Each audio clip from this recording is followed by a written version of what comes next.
నేను 2014లో business start చేశాను. 2016లో business register చేశాను. ఆఫ్టర్ అలా 2 ఇయర్స్ తర్వాత బిజినెస్ ఎస్టాబ్లిష్మెంట్ చేశాం. సో బిజినెస్ అంతా కూడా చాలా బాగుందండి. మేము స్టార్ట్ చేసిన డే 1 నుంచి కూడా మాకు ప్రాఫిట్స్ ఉన్నవి.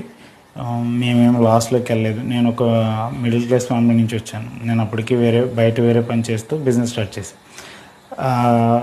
అయినా కూడా బిజినెస్ అనేది బాగానే ముందుకెళ్ళింది. బాగుంది, ఎంత బాగుంది, ప్రాబ్లం లేదు.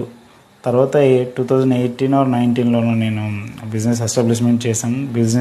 బిజినెస్ని ఆన్లైన్ కింద మార్చాం. అంటే నేను కొన్ని బిజినెస్లో కొన్ని మిస్టేక్ చేశాను. అంటే కేటగిరీ సెలెక్షన్ కానీ లేదా నేమ్ సెలెక్షన్స్ కానీ అలా కొన్ని మిస్టేక్ చేసి ఓన్ మిస్టేక్స్ దాన్ని సరిగా తెలుసుకోకపోవడం, అంటే కొంచెం